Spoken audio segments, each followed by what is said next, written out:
Hey, it's Drew. I'm guessing that as a podcast listener, you also enjoy audiobooks. Well, in that case, did you know that the audio version of Renegade Marketing 12 Steps to Building Unbeatable B2B Brands was recently ranked the number one new B2B audiobook by Book Authority? It's kind of cool, right? You can find Renegade Marketing on Audible or your favorite audiobook platform. Now, speaking of podcasts, before we get into today's show, I want to do another shout out to the podcast professionals that share your genius. We started working with them about 3 months ago to make this show even better and have been blown away by their strategic and executional prowess. They've helped us improve the show in big and little ways, pretty subtle ways, so much so that our monthly downloads have doubled. Yeah, doubled. One of their suggestions was to do a show swap. And knowing that they also work with my friend Alan Hart, doing a show swap with Marketing Today was a no-brainer. And here's the kicker. I listened to Alan's interview of Don McGuire, the CMO of Qualcomm, about 2 weeks before I was supposed to interview Don, and realized, damn, I can't do any better than that. He covered everything I wanted to cover, like Qualcomm's approach to product marketing, brand management, partnerships, sports marketing, and more. And the results are kind of amazing. It's like 7 times growth or something. So it's my pleasure for you to hear Alan Hart and Don McGuire in this episode of Renegade Marketers Unite presenting Marketing Today. Enjoy the show. For all of us, it's about predicting where the consumer is going and getting half of it right. One of the things we want to do is create ads that don't suck. Embracing change creates great possibility. I'm Alan Hart, and this is Marketing Today. On the show today, I've got Don McGuire. He's the Senior Vice President and Chief Marketing Officer at Qualcomm Technologies. Don's leading the global marketing organization to support Qualcomm's advancement into new and existing markets and growth areas. And on the show today, we talk about how the company has increased its total available market by 7x, what that means in terms of their strategies, how they're managing the organization through that growth. We also talk about the brand strategies that they have deployed, both a more prosumer or B2C brand, if you will, called Snapdragon, which is a core element of Qualcomm, as well as managing the enterprise brand and corporate brand of Qualcomm itself. So I hope you enjoy this conversation with Don McGuire. Well, Don, welcome to the show. Hey, Alan, thanks for having me. Yeah, I'm excited to learn quite a bit about what's new at Qualcomm. But before we get there, I mean, being the CMO of a global company is a really busy thing. Like, what do you do in your spare time? Do you have spare time? Do I have spare time?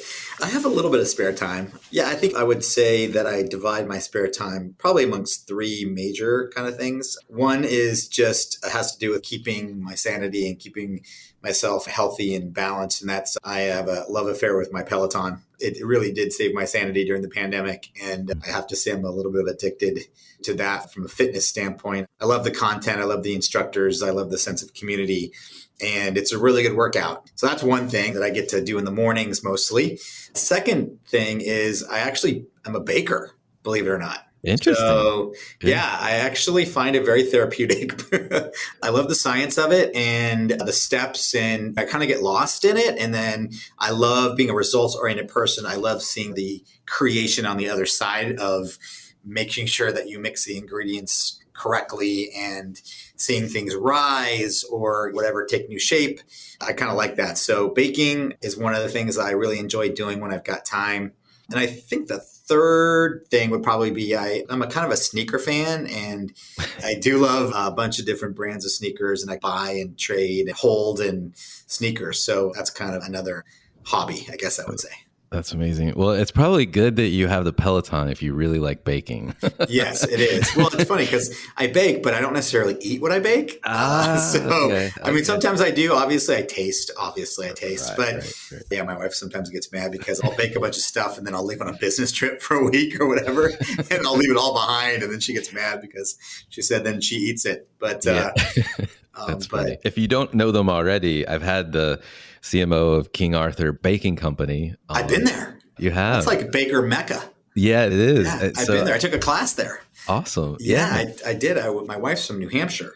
Okay. Or she's from Boston, but her family lives in New Hampshire. And we went there for Thanksgiving this last Thanksgiving. And right across the border on the Vermont side, obviously, is King Arthur Baking. And so I went with my daughter and my sister-in-law, and we took a pie making class. Oh, wow. That's amazing. That's awesome. I have to connect the two of you if you don't know each other already. And then the other person, since you love sneakers, is we've had the StockX CMO on. Oh, yeah. StockX is a big trading platform. That's right. That's right. Yeah, my son actually kind of got me into it. And I do use StockX as my trading platform, but I'm a bit of an Adidas insider and stuff like that. So, but I think I find myself keeping the ones that I get more often than trading them. Yes. So, because I ended up liking them, but I have engaged in some swapping for sure. That's awesome. So when you're not baking or Peloton or collecting sneakers, what's been your path to become the CMO at Qualcomm? I've been sort of in and around the technology space for pretty much my entire career. I started off in sales, and I think having a sales position is kind of critical to being a good marketer, is having to have to sold something in your career.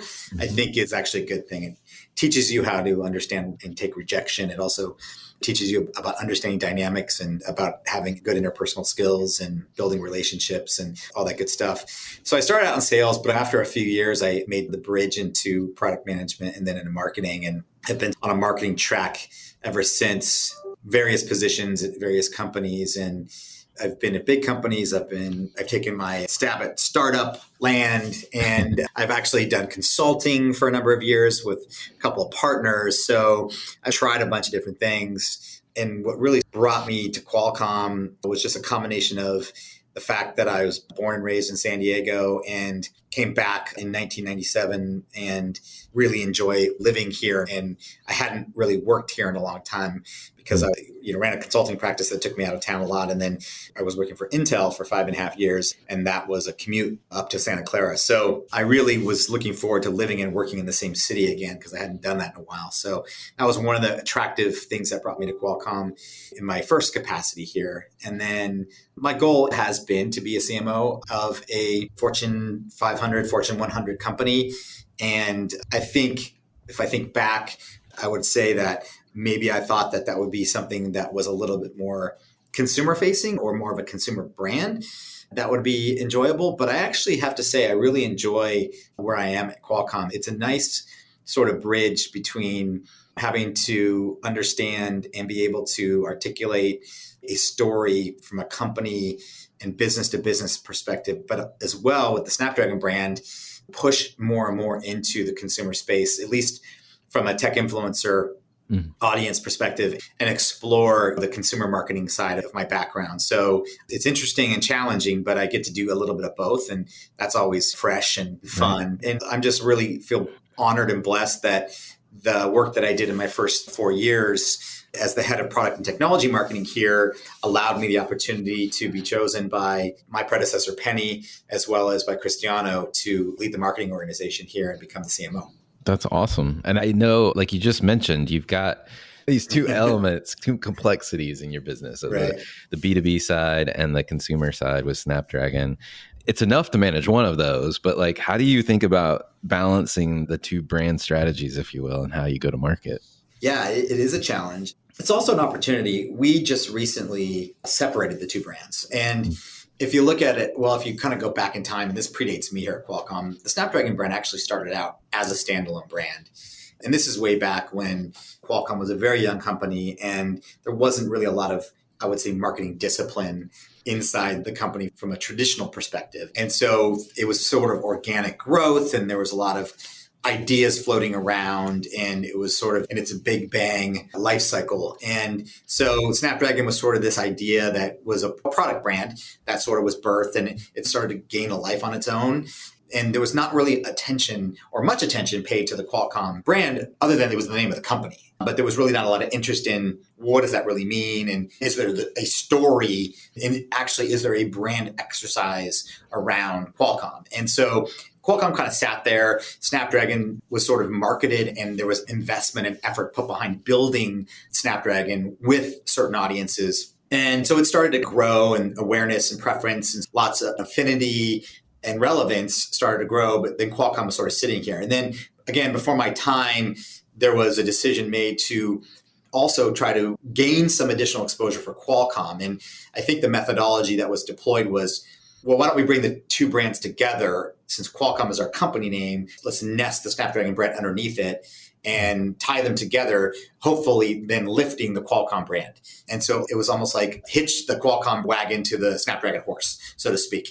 And I understand why that might have been a decision, again, at the time that the company would have made. But as it turns out, it really didn't serve its purpose, or the intent rather. And what happened is it created a logo development exercise that proved to be problematic with both our customers as well as from a translation standpoint, especially outside of English-speaking countries, whereas the Qualcomm name and brand did not translate well into other languages, but Snapdragon did. So oftentimes you'd end up with one English word, one translated word stacked up on top of each other, which didn't bode well from a building of awareness and preference and understandability and favorability perspective. And then you had the issue with the logo becoming very big. Both Qualcomm and Snapdragon have very long words. Plus you have an icon and the fireball that needed to be attached. And it became very hard for our partners to co-brand with. And so it ended up creating more problems than it solved.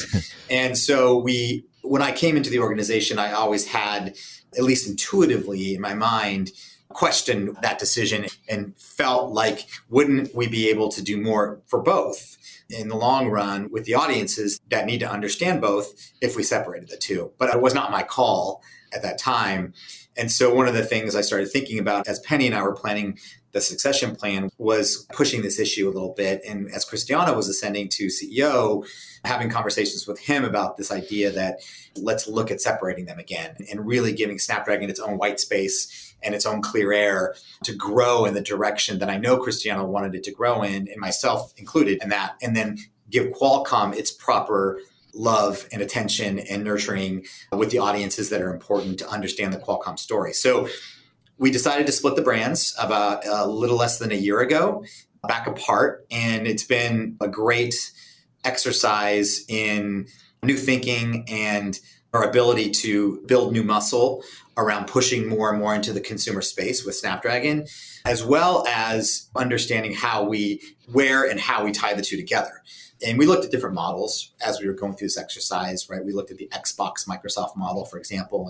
If I were to describe how we're treating Snapdragon and Qualcomm, I would say probably the Xbox Microsoft example would be the closest. Xbox is a gaming brand. It sort of stands alone, but it is loosely associated to Microsoft when it's appropriate, without damaging its brand goodness in its relevance in the category where its main audience lives, but building that association where it makes sense with certain audiences. That's the approach that we're taking with Snapdragon and Qualcomm going forward, is building that brand association where necessary and where it makes sense, but letting Snapdragon have its own life and its own clear air and its own personality in the product categories where it lives and with the audiences, which is primarily a tech influencer consumer audience, have its white space and its clear air to grow both from an awareness, preference, or relevance and affinity perspective.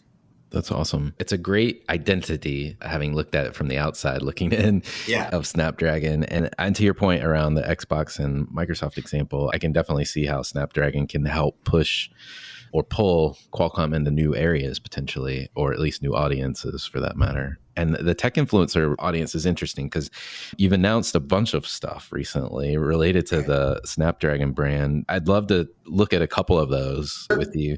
And if you could tell me more about what you're doing in the gaming and Metaverse space. I know there was a esports league or ESL gaming partnership that you announced with Snapdragon. Yeah, absolutely. So in building a full funnel sort of for Snapdragon amongst this audience or these audiences, we're really looking at both the platforms that we create that are branded Snapdragon, the experiences that those platforms enable, and the passion points around those experiences. And then we're leaning in with our brand through not only just traditional marketing tactics like advertising and social and all that kind of stuff, but with partnerships that help us tell that story within that passion point and experience layer. So for example, gaming you brought up is a perfect example. Gaming is something that is a industry leading feature set and experience layer that the Snapdragon mobile platform enables. And so it's a differentiator for the brand, it's a differentiator for the category, and it's something that there's a really rich audience that is passionate about. So we've leaned in on gaming in several different ways, from an experience layer perspective all the way through to brand partnerships. And one of the newest additions to our 360-degree marketing strategy around building affinity for Snapdragon in the gaming space is this partnership with ESL, which we've announced just recently, which is that we are going to take mobile esports together with ESL to a whole different level.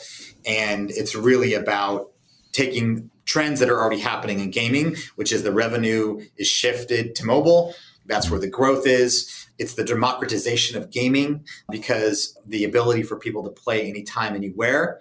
Add on to that the additional capabilities that our platform brings, coupled with 5G and cloud gaming, and the fact that AAA titles are more and more moving into these small screen form factors because the performance is there from a CPU, GPU perspective, but also the connectivity to allow full streaming with really ultra low latency.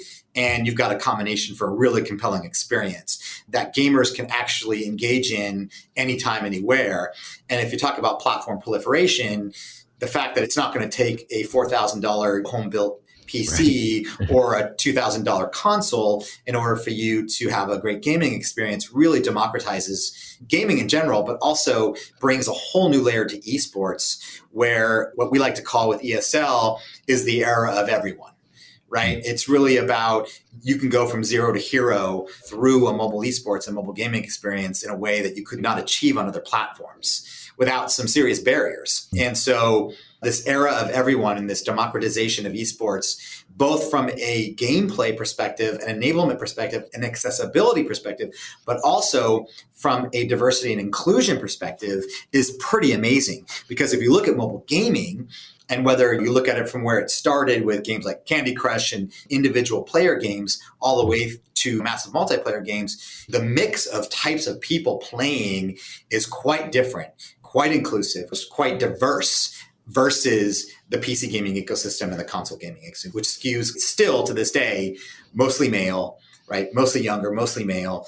And breaking into that, even though there's been lots of valiant efforts to do that, is still far from an equalizing factor. So we really like the opportunity of mobile esports and bringing mobile esports to the next level with ESL for so many reasons. And it's really going to be a great platform for us to build upon, not only affinity for Snapdragon, but also the prowess of our elite gaming feature stack and this idea of enabling and allowing accessibility for so many more people around the world to engage in esports, to compete in esports, from novice competitions all the way through to masters, both digitally and physically, with a total prize pool of $2 million.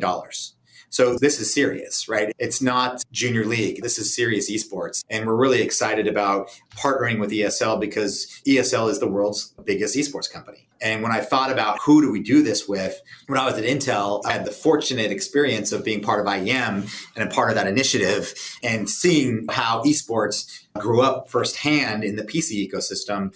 So in ESL was our partner to help create what is and what was IEM. And so when I thought about, okay, who could we go do this with? The first group that came into my mind, the first partner that came into my mind, and really the only one, was ESL. So really excited about our partnership with ESL. We're launching Snapdragon Pro Series, our mobile esports competition, global mobile esports competition this year. And we're hoping it to be a raging success. That sounds amazing. And what a great demonstration of what technology can do in our lives. Yeah, it's a really interesting partnership from that standpoint too. So let's talk about another one. You also are doing a collaboration between Ferrari Racing and Snapdragon. Tell me about that one. Oh yeah, man. I am obsessed with F1 and I knew nothing about F1 like 8 months ago. So this is a new obsession for me. I think my OCD is kicking in. And by the way, Netflix Drive to Survive, there is not a better educational tool. If you know nothing about F1, watch Drive to Survive, and then you will know everything about F1. And I really did use that to educate myself. But our partnership with Ferrari is amazing. So this is interesting because we tend to engage in these partnerships in a different way than maybe other brands do. We are not interested in just slapping our logo on stuff.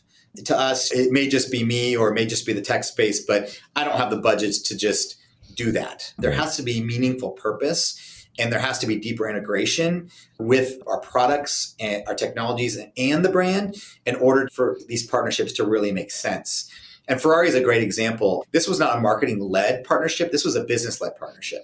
And the fact that we are engaging with Ferrari on a business level and we are helping Ferrari digitally transform the passenger vehicle side of their business through the Snapdragon digital chassis, through by way of telematics and digital cockpit and ADAS, and in making Ferrari's cars and driving experiences worthy of the 21st and 22nd century type of driver is amazing in itself. But add on to that we looked at this relationship more holistically and we said, okay, we're going to help you on that side of the house. And then what we would love to do with you on helping us is help build awareness for Snapdragon in the space by us becoming a premier partner of Scuderia Ferrari in your F1 team.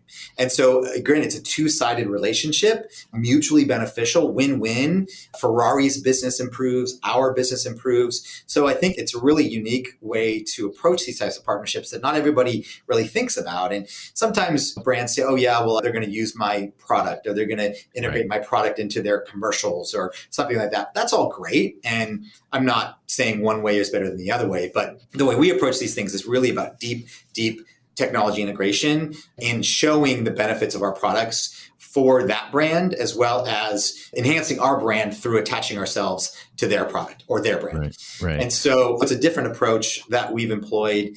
Really excited about the Ferrari partnership. Oh my gosh, like talk about timing is everything.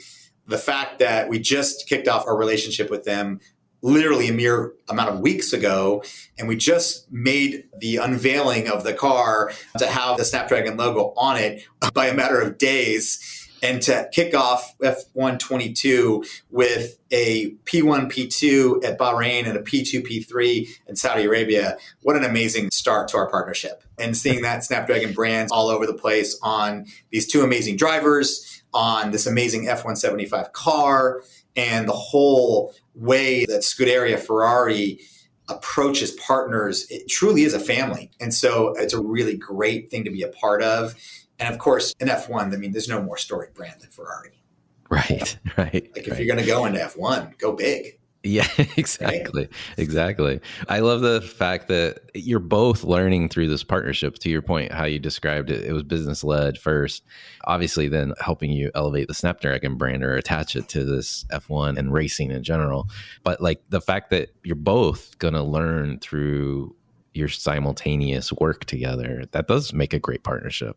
Yeah, there's so many synergies between the two brands. I mean, the Ferrari brands always stood for performance and at a different level, right? And Snapdragon stands for premium performance. Like it's always stood for premium performance and head and shoulders above any other platform, whether you're talking about it in a smartphone or whether you're talking about it in an automotive sense, it stands for premium performance. And so there's brand synergies are there, brand association between the two, there's no disconnect.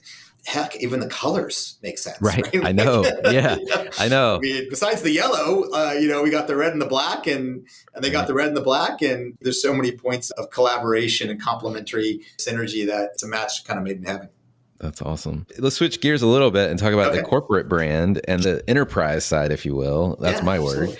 And I know you mentioned when we last spoke this unbelievable number to me that the company has driven a 7x increase in your TAM or your total available market. I mean, that's a crazy number. How does that happen?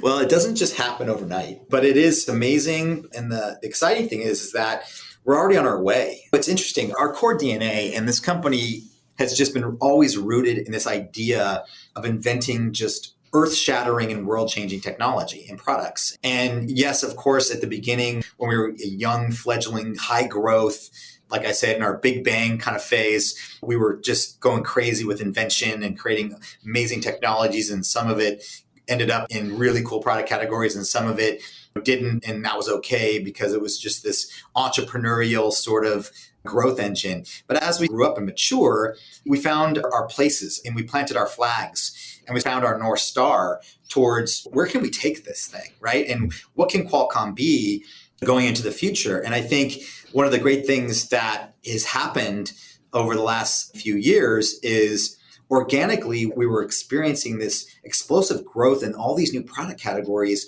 where we had both industry ecosystems, potential customers coming to us and saying, hey, I have a new application for your roadmap or for your products. Right. And it's not traditionally where you have sold in your products or developed your roadmap.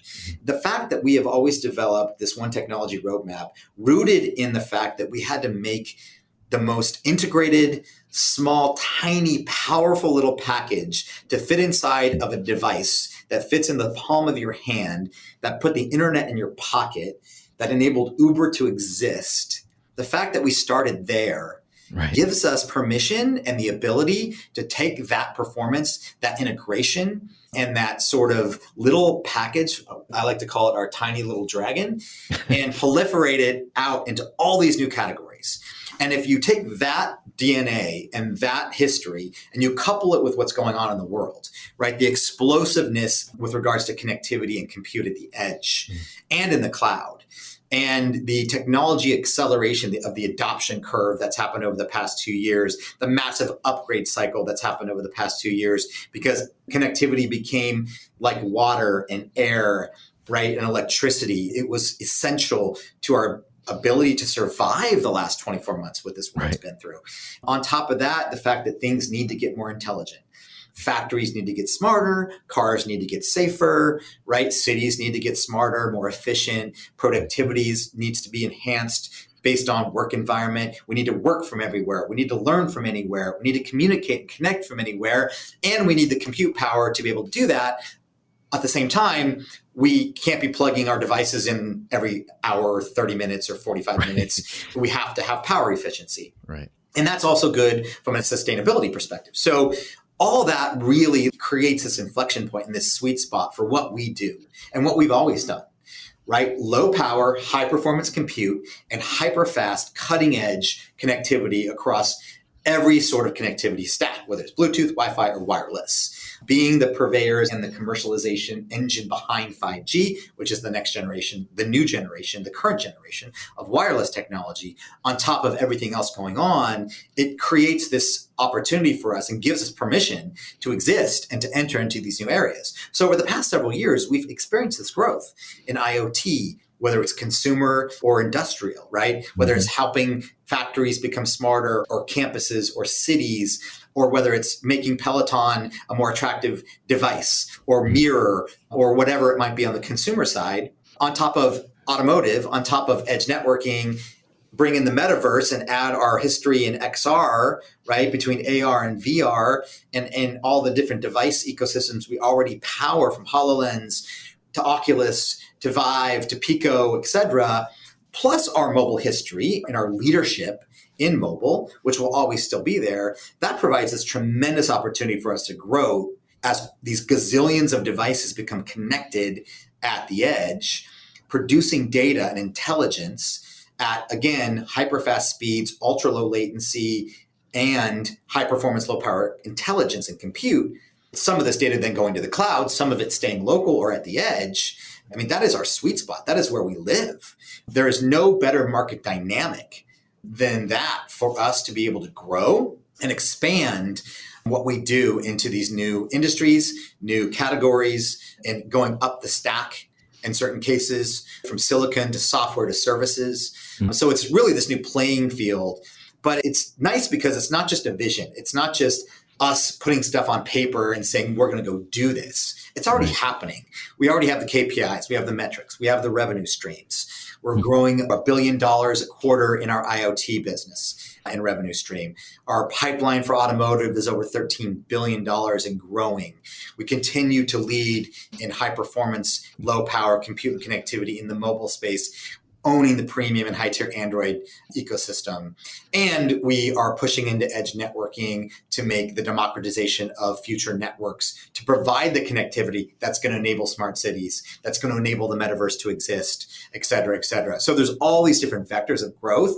It's a little daunting and kind of overwhelming if you think about it. Yeah. So part of my challenge has been, oh my gosh, this is a really complex yet exciting story. How do we crystallize it into a messaging framework and a narrative that people are going to understand?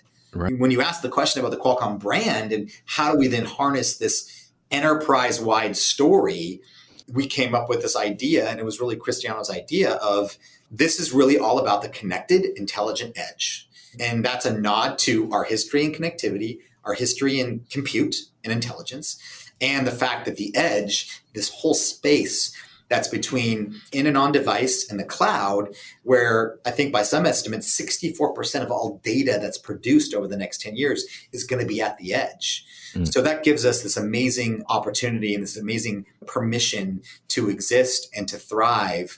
And so we package that all up in this story around owning the connected intelligent edge. And we're just drawing these connection points, all these trends, these macro trends, all roads lead through Qualcomm in order to digitally transform these areas of our lives and society in general. That's an amazing story, to your point, because you're already doing these things. If you heard any clicking in the background on my end, it was me buying Qualcomm stock. So apologize if you heard that in the background. But I mean, it's quite amazing. And you've had some great achievements. But I'm guessing that you and Cristiano, because you were promoted and elevated from within, you guys had all of this history and knowledge about the organization to pull from and to start to craft these stories. Do you feel like that gave you an advantage, an edge, so to speak? I mean, for me, a little bit, but for Cristiano, absolutely. I mean, he's been here over 25 years and he's grown up in this organization and he has been through a lot of cycles. He was part of the Big Bang area or growth area of the company. He's seen the company mature and grow up. He's a collection of his experiences within, and he's lived in the businesses for so long, talking to customers and potential customers, seeing the value that our products bring to them, seeing the potential value in these new areas. So for him, I think it was just a natural, over time, connecting of the dots and building this story and this direction and this path for the company to go. I've been here a little over 5 years, but I think the exciting thing for me has been when I came into the organization, I was running product and technology marketing for the businesses. Right. And at that time, Cristiano was overseeing all the businesses. And so we had a natural connection point there, which enabled us to form a very good relationship and very strong communication channel for me being able to get educated on what he was thinking, and then for me to bring him ideas and for him to bring me ideas. And so when he ascended, and then when Steve announced he was retiring and Cristiano was announced as successor, then not too long after that, Penny announced she was going to retire and she announced me as her successor. It really created this nice natural transition and progression for both of us where we could really hit the ground running.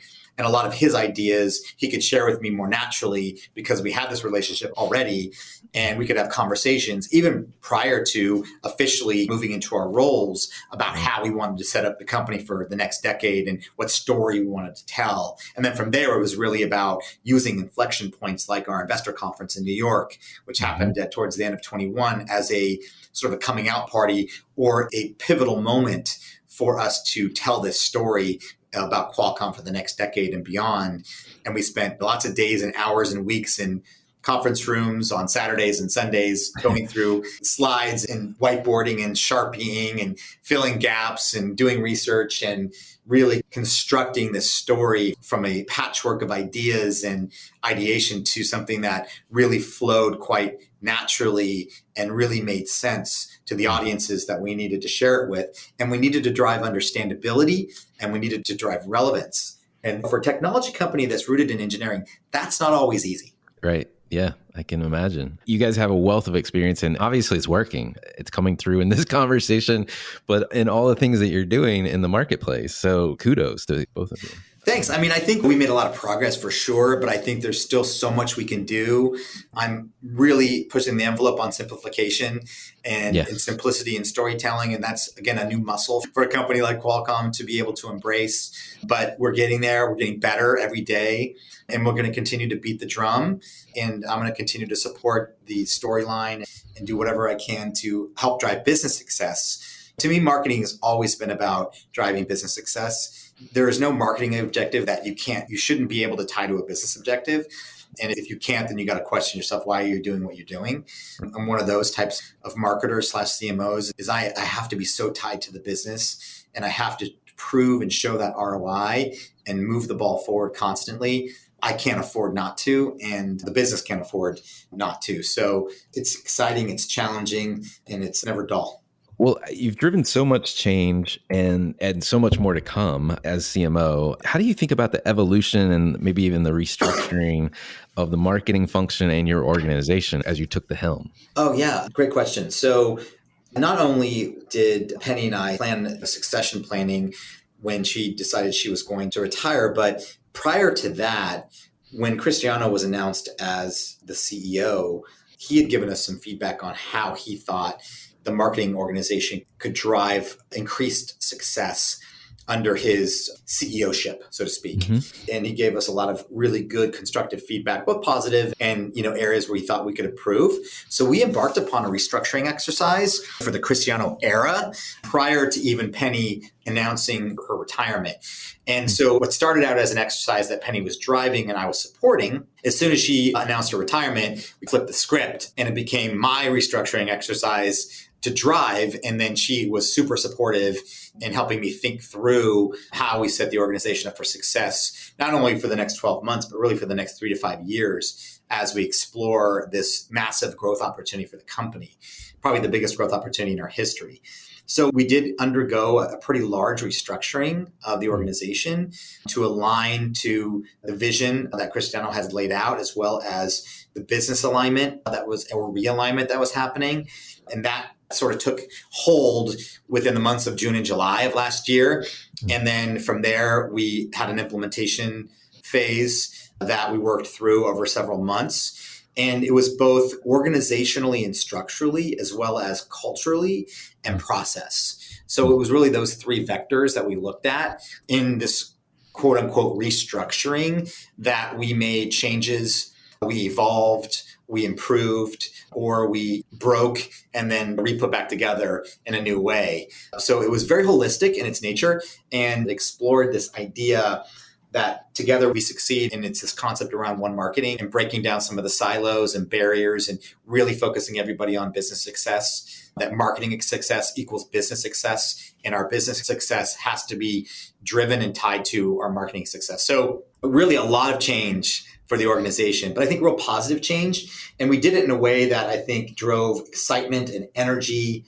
And by the way, we're doing this pandemic, right? Yeah. So we had the extra added challenges of not being together physically for much of this work and me taking over the organization at a time where everybody was spread out across their homes and the world. And that made it an extra level of challenge. But I am really pleased with the progress we've made since July of last year and the way that the teams have gelled and coalesced, the way that we started looking at things more left to right and right to left versus just up to down. And I've had the opportunity to bring on some great new talent as well and give my existing team opportunities to explore new things. So I've really kind of cracked the egg a little bit and broken things open to give opportunities to bring in new fresh eyes, as well as to give people an opportunity to grow and within the organization. And it's been a kind of a special time, I think, for the team and just more to come. That's really good. I'm curious, just one quick follow-up on the new skills or new talent adds. Where did you need to add or bring in talent, if you don't mind sharing? Sure. So under the restructuring, I organized around these new org clusters. Some of them had natural leaders already ready to take on their new responsibilities. For example, my old world stayed fairly the same, pretty much the same. And I had a successor already in mind for that role. So that was one of the easy ones. And that was the product and technology marketing area. But I reorganized some of our marketing communications functions around digital marketing and brand and production and creative, and looked at restructuring that into a bigger org cluster. Through the process of the pandemic and the restructuring, had a leader decide to leave the organization to pursue a different career path. That opportunistically gave us the opportunity then to look for some new talent to come and lead that new org cluster. So I was able to hire somebody from the outside to take on the role of the head of marketing communications for the team. So she's been a fantastic add to the team. Again, fresh eyes, new thinking, very strategic, Awesome. Very seasoned. A great addition to the team. And then I also combined a bunch of small little teams that were out there, kind of little satellites, all in their own right, doing good work, but really needed to be stitched together by a bigger thought and a bigger idea around ecosystem, channel, and customer and sales enablement. So I formed a super team or a super cluster around those disciplines. And again, that gave me the opportunity to bring in some new talent to lead that organization. And I just recently hired a woman named Carmen True from HP, who brings a wealth of knowledge and information and background and experience to lead that team. So that's been another great new add that I've been able to add to the team. We also reorganized around the need for greater intelligence and insights for the team. So I pulled together a new org cluster around that and had an existing team member who's really, really good at what they do in that area, and they're leading that team. And then I've got planning and operations, who I basically had an amazing planning and operations person on my former team who I just elevated to take on the role for the broader team. And she's amazing as well. So I was able to give people opportunities to grow. I was able to bring on some new talent. It was a nice mix. And now I've got a really solid, nice senior staff of leaders on my team ready to hit the ground running and build on all the great work that has been done and the great work to come. Well, I want to switch gears. We do this on the show, and we'd like to get to know you a little bit more on a personal note. And my favorite question to ask folks is, has there been an experience of your past that defines or makes up who you are today?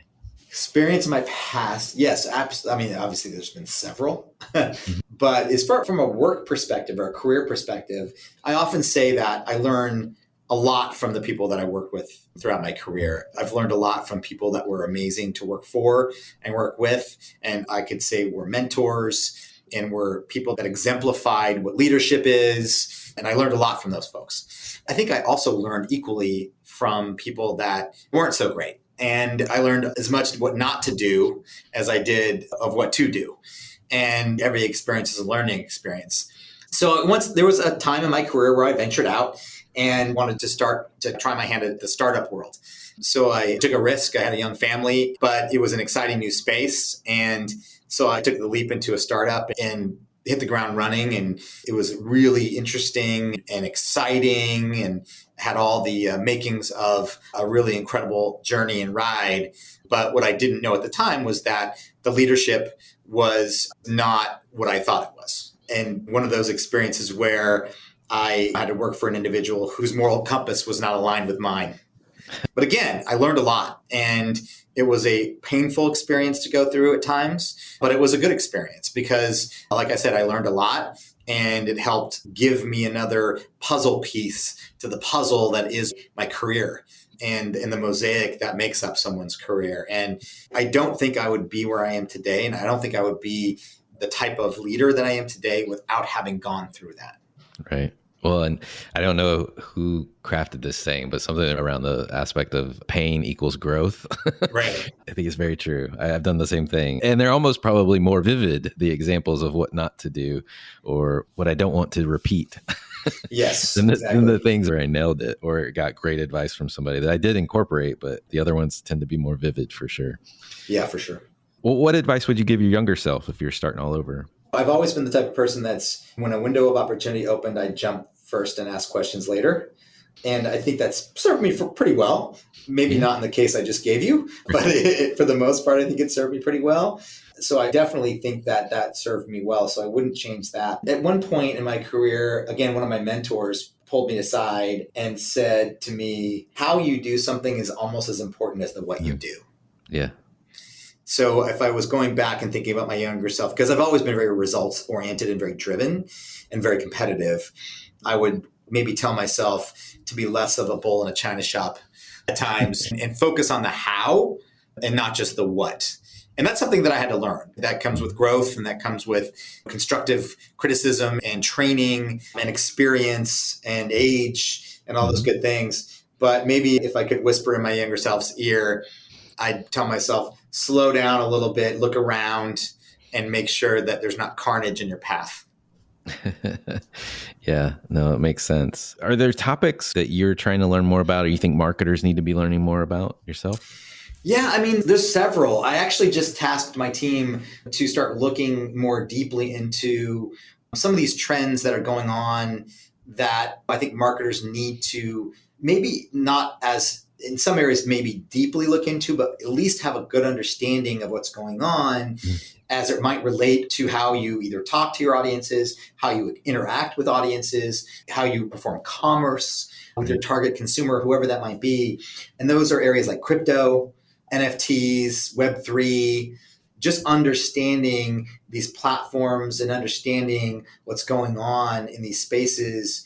Again, whether it's tertiary or primary understanding, I think it's going to be really important over the next 5 years to understand these macro trends and to figure out as a brand, what's your place or what is it that you may need to do to adapt and or to participate in some of these areas. Yeah. It makes a perfect sense. And I agree. I kind of went down the Web3 rabbit hole a few weeks ago, and I'm still digging myself out. But it's fascinating because you don't know what's going to stick, right? You don't know what's going to hit and what the next, because I mean, we're talking about the next evolution, that the evolution that came before it created things like Facebook and Twitter. And those are huge global platforms. So we have to be knowledgeable, at least knowing what's going on. And I don't know if Web3 is absolutely synonymous with the metaverse or not. I think it's not. I think there's two different things, but related. Right. Pretty exactly. Similar to blockchain and crypto. It's underlying technology versus how it's applied. By the way, just understanding the terms. I know. And the difference in the terms. I mean, it's like a lesson in vocabulary because there's not a great understanding. I think some people use them interchangeably. They do. Yeah. It's definitely confusing if you haven't dug into it. And it's still confusing even once you have, for that matter. Yeah. But we'll get there. We'll get there. Two last questions for you. Okay. On the marketing front, or on the personal front, I should say, are there brands or companies or causes that you follow you think other people should take notice of? Yeah. So I grew up in San Diego for the most part, and I do love seeing local companies and local brands do well and grow up and organically. And so I'm a big supporter of that. Even here at Qualcomm, if we're engaging in some sort of activity where I can leverage a local brand, I'll leverage that. The Cutwater story is an amazing story. The guy that broke out of Ballast Point and took Cutwater with them and then grew Cutwater and then sold it. And so that's just a great, between Ballast Point and Cutwater, great story in the spirits and craft beer space. The Viore story is a great story from an athletic wear alternative to the Lululemons of the world kind of thing. I think that's a great brand story. I love the Peloton brand story. I really do. I know that they're going through one of those life stage challenges that a lot of companies go through, but I do wish them all the success. And Dara is an amazing person and as their CMO. And I hope that, and we obviously power through our technology, some of their experiences. So we're a partner of theirs and really wish them all the success in the world because I love their sense of community. I love what they've done with their instructors. And I love what they're all about. And then I would say from a cause perspective, one of the things that's really important to me personally, and where I've attached that to my platform, I guess I would say as CMO, is bridging the digital divide. There was a spotlight shown on the digital divide during the pandemic. It really did show that the digital divide, it exists, it's real. And it's not just in rural America or in Africa, right? Or in Indonesia. It's in downtown New York City. It's in Harlem. It's in LA. It's in Southeast San Diego. It's everywhere. And it's not about geography. It's also about socioeconomics. And it's about access to technology. And it's about regulation. And it's about providing connectivity and providing access to technology in a more ubiquitous manner than historically technology has been deployed and technology has been available. And I think Qualcomm has and can have a bigger, meaningful role to play in bridging the digital divide. That's something that's been important to me. If I can do more just with my own voice, as well as bringing the solutions that Qualcomm has to the table to help move that initiative into a positive direction, that's one thing that's important to me. I love it. Well, last question for you from a marketing standpoint. What do you feel is either the biggest opportunity or threat that's facing marketers? I think maybe this is one and the same.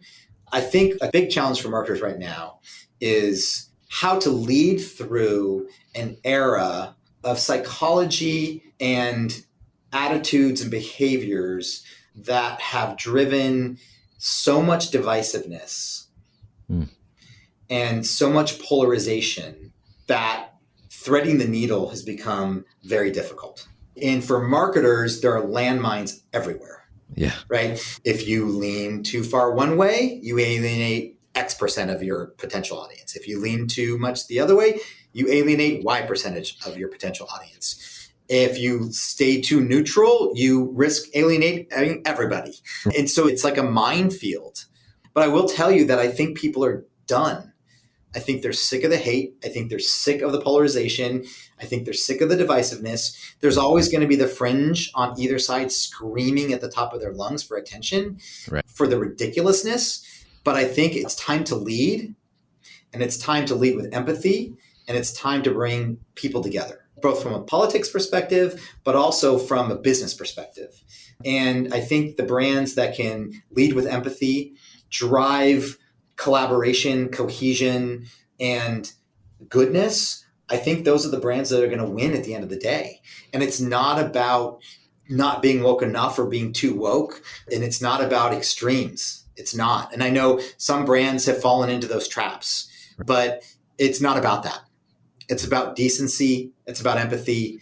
It's about humanization. And I think if we could take a step back and really realize that, we'll all be better off. And I would be happy if brands led that charge. To be honest with you, companies, private sector, brands, if they could lead that charge, because as we all know, government's not setting a very good example. Right. Today. Right. Yeah. Yeah. Right. Yeah. So I would definitely be an advocate for that. And I think we could all do more and our part to drive us in a better direction. Well, I don't know whether to say amen, vote for you, or just clap really loudly, because I agree with everything you just said. I think it's amazing. So I'm not running for office. I